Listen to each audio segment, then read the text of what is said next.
Hi hello friends, എല്ലാ കൂട്ടുകാർക്കും പുതിയൊരു റിവ്യൂയിലേക്ക് സ്വാഗതം. അങ്ങനെ സിസ്റ്റർ വന്ന് ഗോവിന്ദനോട് പറയേണ്ടത് ബില്ല് റെഡി ആയിട്ടുണ്ട്, അടയ്ക്കുകയാണെന്നുണ്ടെങ്കിൽ ഡിസ്ചാർജ് സമ്മറി റെഡിയാക്കാമെന്ന് പറയുമ്പോൾ ഇപ്പോൾ വരാൻ സിസ്റ്റർ എന്ന് പറഞ്ഞിട്ട് ഗോവിന്ദ് അവിടെ ഇരിക്കുന്ന സമയത്ത് രാധികാമ്മ വിളിക്കുന്നുണ്ട്. ഗോവിന്ദ് നീ ഇപ്പോൾ ഹോസ്പിറ്റലിലാണെന്ന് ചോദിക്കുമ്പോൾ അതേ അമ്മയെന്ന് പറയുമ്പോൾ ഞാനിപ്പോൾ ബാംഗ്ലൂർക്ക് വന്നിട്ടുണ്ട്, മഹേഷിൻ്റെ ഫ്ലാറ്റിലുള്ളതെന്ന് പറയുമ്പോൾ ഗോവിന്ദ് ആകെ നെട്ടുവാണ്. അമ്മ ബാംഗ്ലൂർക്ക് വന്നോ, എന്താ അമ്മേ എന്ന് ചോദിക്കുകയാണ്. ആ സമയത്ത് എനിക്ക് അവിടെ എന്തൊക്കെയാണ് നടക്കണതെന്ന് നേരിട്ട് കാണണം, നിൻ്റെ അടുത്ത് ഫോണിൽ കൂടി ചോദിച്ചാൽ നീ മറുപടി ഒന്നും കറക്റ്റായിട്ട് പറയുന്നില്ല, ഫോണും എടുക്കുന്നില്ല, അതുകൊണ്ട് ഞാൻ വന്നതെന്ന് പറയാണ്. അവളെന്താ ഡിവോഴ്സ് പേപ്പർ ഒപ്പിട്ട് തന്നായിരുന്നു ചോദിക്കുമ്പോൾ ഇല്ല അമ്മേ ഇതുവരെ തന്നിട്ടില്ല, അവൾ കേരളത്തിലേക്ക് വരുന്നില്ലെന്നാണ് പറയണമെന്ന് പറയുമ്പോൾ അപ്പോൾ അവൾക്ക് എന്തൊക്കെയോ ഒരു ഉദ്ദേശമുണ്ട് കണ്ണ, അതുകൊണ്ട് അവൾ കേരളത്തിൽ വരില്ലെന്ന് പറയണതും അവിടെ തന്നെ നിൽക്കാമെന്ന് പറയണതും അതുപോലെ തന്നെ ഡിവോഴ്സ് പേപ്പറിൽ ഒപ്പിടില്ല എന്ന് പറയണതും അവൾക്ക് എന്താ രണ്ട് സ്വഭാവമാണോ, അവൾക്ക് കാമുകനെ വേണം ഭർത്താവിന് വേണം, ആ സ്വഭാവം അത്ര നല്ലതല്ലല്ലോ, ഡിവോഴ്സ് പേപ്പറിൽ എങ്ങനെ ഒപ്പിടിപ്പിക്കാൻ പറ്റുമെന്ന് എനിക്കറിയാം എന്ന് പറയാണ്.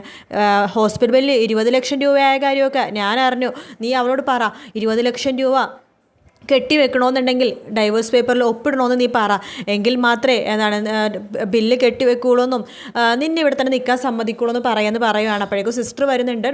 ബില്ല് അടച്ചില്ലല്ലോ സാർ, സ്വൈപ്പ് ചെയ്താൽ മതി എന്ന് സിസ്റ്റർ പറയുമ്പോൾ അത് ഗോവിന്ദ് പറയുന്നുണ്ട്, എനിക്ക് പൈസയുടെ കുറച്ച് ഷോർട്ടേജ് ഉണ്ട്, ഞാൻ പിന്നെ നാളെ അടയ്ക്കാം എന്ന് പറയുമ്പോൾ ശരി സാർ എന്ന് പറഞ്ഞിട്ട് നേഴ്സ് അവിടെ നിന്ന് പോവാട്ടോ. അതിനുശേഷം അധികം പറയണ്ട, വളരെ നല്ല കാര്യമാണ് നീ പറഞ്ഞത്, അതുപോലെ തന്നെ മുമ്പോട്ട് പോട്ടെ, ബില്ല് അടക്കേണ്ടതെന്ന് പറയുവാണ്. ശേഷം നമ്മുടെ പ്രിയ ഗോവിന്ദനെ വിളിക്കുകയാണ്, ഗീതു ചേച്ചി ഒന്ന് കാണിച്ചിരോ ഗോവിന്ദേട്ടാ, ഗീതു ചേച്ചിക്ക് ഇപ്പം എങ്ങനെയുണ്ടെന്ന് ചോദിക്കുമ്പോൾ ഗീതുക്ക് കുഴപ്പമില്ല, പക്ഷെ അവൾ ICUലാണ്, ഫോൺ അലൗഡ് അല്ല, അവൾ തിരിച്ച് അങ്ങോട്ട് വരുന്നില്ലെന്ന് മോളെ പറയണമെന്ന് പറയുമ്പോൾ വരുന്നില്ലെന്നോ, അതെന്താ ഗീതു ചേച്ചി അങ്ങനെ പറയേണ്ടത് എന്ന് ചോദിക്കുകയാണ്. അപ്പോഴേക്കും അയ്യപ്പേട്ടൻ പ്രിയ എടുത്ത് പറയുന്നുണ്ട്, ആ ഫോൺ ഇങ്ങോട്ട് തന്നേ മോളെ, ഞാനൊന്ന് സംസാരിക്കട്ടെ എന്ന് പറഞ്ഞാൽ അയ്യപ്പേട്ടൻ ഫോണും മേടിച്ചുകൊണ്ട് പുറത്തേക്ക് പോവാണ്. അതിനുശേഷം ഗോവിന്ദനോട് ചോദിക്കുന്നുണ്ട്, എന്താ കുഞ്ഞ് എന്താ കാര്യം എന്ന് ചോദിക്കുമ്പോൾ എൻ്റെ അയ്യപ്പേട്ട എനിക്ക് വയ്യ, ഗീതുവിനെ കൂട്ടിക്കൊണ്ടുവരാൻ പ്രിയയും രേഖയൊക്കെ പറഞ്ഞുകൊണ്ടിരിക്കുന്നു ഒരു വശത്ത്, അയ്യപ്പേട്ടനും പറഞ്ഞു ഒരു വശത്ത്, അതുപോലെ തന്നെ ഗീതുവിനെ കൂട്ടിക്കൊണ്ടുവരണ്ട, അവളെ അപ്പോഴത്തെ ഒരു ചീത്ത പെണ്ണിന് മരുമകളായിട്ട് സ്വീകരിക്കാൻ പറ്റില്ല എന്ന് പറഞ്ഞിട്ട് അമ്മ മറ്റൊരു വശത്ത്, ഞാൻ എന്താ ചെയ്യേണ്ടത്, അമ്മ പറയാ ഹോസ്പിറ്റൽ ബില്ല് 20 ലക്ഷം രൂപ അടയ്ക്കേണ്ട, ഡൈവേഴ്സ് പേപ്പറിൽ ഒപ്പിട്ട് മാത്രം അടച്ചാൽ മതി എന്ന് പറഞ്ഞിട്ട് ഇങ്ങോട്ട് വന്നിരിക്കുക അമ്മ ഇപ്പോൾ എന്ന് പറയുമ്പോൾ അയ്യപ്പേട്ടന് എന്ത് പറയണമെന്ന് അറിയില്ല കേട്ടോ. പക്ഷേ ഇത് വല്ലാത്തൊരു തലവേദനയാണല്ലോ കുഞ്ഞെന്ന് പറഞ്ഞിട്ട് അയ്യപ്പേട്ട ഫോം വെക്കുകയാണ്. നമ്മുടെ രേഖ റൂമിലെത്തുമ്പോഴേക്കും വരുൺ ഭയങ്കര കുടിയാണ് കേട്ടോ.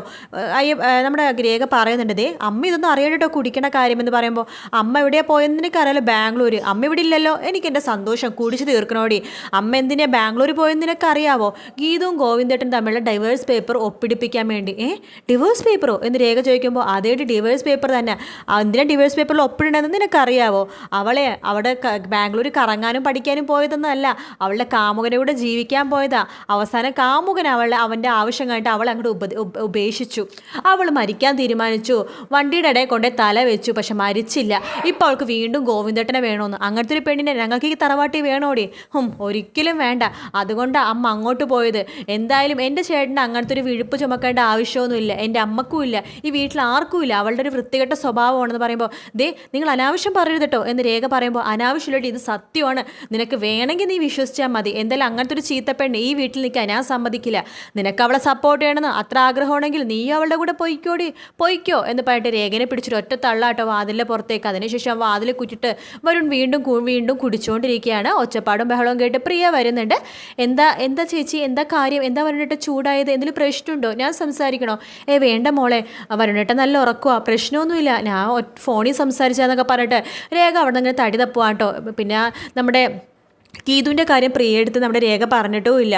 അതിനുശേഷം കാണിക്കുന്നത് കിഷോറിനെയാണ്. കിഷോർ ആകെ ടെൻഷനിലാണ്, അങ്ങോട്ടും ഇങ്ങോട്ടും നടന്നുകൊണ്ടിരിക്കുന്ന സമയത്ത് അവർണിക വരുന്നുണ്ട്.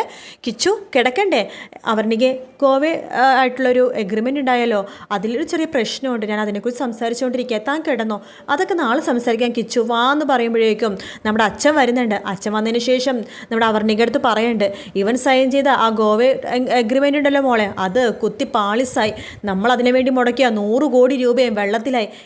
കിച്ചു എന്താ ഈ കേൾക്കുന്നത്, 3 വർഷമാകുമ്പോൾ അതിൻ്റെ ഇരട്ടി തുകയായിട്ട് കൊണ്ടുവരാമെന്ന് നീ പറഞ്ഞിട്ട് ഉറപ്പ് പറഞ്ഞിട്ടല്ലേ ആ ബിസിനസ്സിന് ഞാൻ സൈൻ ചെയ്തതെന്ന് പറയുമ്പോൾ അത് മാത്രമല്ല മോളെ, ആ ഗോവ ട്രിപ്പ് ഉണ്ടല്ലോ, എഗ്രിമെൻ്റ് ഉണ്ടല്ലോ, അതെന്ന് വെച്ചാൽ ഭയങ്കര ഉടായ്പ, അവരെ ചീറ്റ് ചെയ്തു എന്ന് പറയുമ്പോൾ കിഷോർ പറഞ്ഞിട്ട് അതേ ചീറ്റ് ചെയ്താന്ന് പറയുമ്പോൾ ചീറ്റ് മാത്രമല്ല അവരൊരു തരികിട ആൾക്കാരാ, മയക്കുമരുന്നിലെ പ്രതികൾ, അവരിപ്പോൾ പോലീസ് അന്വേഷിച്ചുകൊണ്ടിരിക്കുക എന്ന് പറയുവാണ്. എന്തായാലും നമ്മുടെ ബിസിനസ് താനെ പൊട്ടി മോളെ, 100 കോടി ഇൻവെസ്റ്റ് ഇൻവെസ്റ്റ് ചെയ്തത് വെറുതെയായി.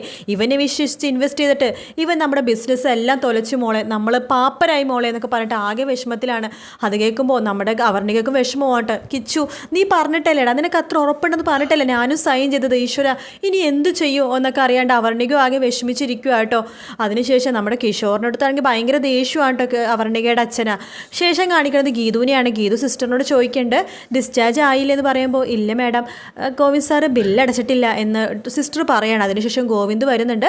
സിസ്റ്റർ അങ്ങോട്ട് മാറി നിൽക്കുമ്പോൾ ഗോവിന്ദ് പറയുന്നുണ്ട്, ദേ നീ കേരളത്തിൽ വരുന്നില്ലെങ്കിൽ കുഴപ്പമില്ല, നീ ഇവിടെ തന്നെ നിന്നോ, പക്ഷേ എനിക്ക് ഡൈവേഴ്സ് പേപ്പർ നീ ഒപ്പിട്ട് തരണം എന്ന് പറയുവാണ്.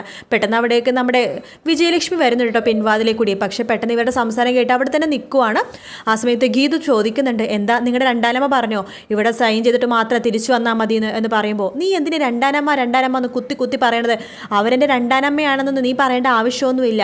അവരെനിക്ക് എൻ്റെ പെറ്റമ്മ തന്നെയാണ്. എനിക്ക് അത്രയും സ്നേഹം തരുന്ന വേറെ ആരും എൻ്റെ ജീവിതത്തിൽ ഉണ്ടായിട്ടില്ല എന്നൊക്കെ പറയുമ്പോൾ നമ്മുടെ വിജയലക്ഷ്മി മാഡം പുച്ഛിക്കുവാണ് കേട്ടോ അതൊക്കെ കേട്ടിട്ട്. അതിനുശേഷം ഗീതു പറയുന്നുണ്ട്, ഞാൻ സൈൻ ചെയ്യില്ലെന്ന് പറഞ്ഞല്ലോ, നീ വെറുതെ. അപ്പോഴേക്കും ഗോവിന്ദ് പറയേണ്ടത്, നീ വെറുതെ അനാവശ്യമായിട്ട് എൻ്റെ അമ്മേനെ ഇതിൽ വലിച്ചെടുക്കേണ്ട ആവശ്യമില്ല. നിനക്കിതിൽ സൈൻ ചെയ്യാൻ പറ്റുമല്ലോ. സൈൻ ചെയ്തില്ലെങ്കിൽ നീ ഇവിടെ ബാംഗ്ലൂർ നിൽക്കില്ല, എൻ്റെ ഇവിടെ കേരളത്തിൽ വരും. സൈൻ ചെയ്യുകയാണെങ്കിൽ നിനക്ക് ഇവിടെ നിൽക്കാം എന്ന് പറയുവാണ്. ഗീതുക്കാണെങ്കിൽ എന്ത് ചെയ്യണമെന്നറിയാത്ത ഒരു മാനസികാവസ്ഥയിൽ ഗീതു അങ്ങനെ നിൽക്കുവാണ്. ഇതെല്ലാം കേട്ടുകൊണ്ട് വിജയലക്ഷ്മി മാഡം അവിടെ തന്നെ നിൽക്കുക കേട്ടോ. പിന്നെ കാണിക്കുന്നത് രാധികാമ്മനെയാണ്. രാധികാമ്മ ഹോസ്പിറ്റലിലേക്ക് എത്തി അവിടെ നേഴ്സിനോട് ചോദിക്കേണ്ടത് എവിടെയാണ് ഈ ICU ചോദിക്കുമ്പോൾ നേരെ പോയാൽ മതി മാഡം എന്ന് പറയുകയാണ്. അങ്ങനെ രാധികാമ്മ പോകുമ്പോഴേക്കും നമ്മുടെ വിജയലക്ഷ്മി അവിടെയുണ്ട്. അങ്ങനെ അവർ തമ്മി കാണുമെന്നുള്ള ഭാഗത്തോടാണ് എപ്പിസോഡ് തരുന്നത്. മറ്റൊരു വീട്ടിൽ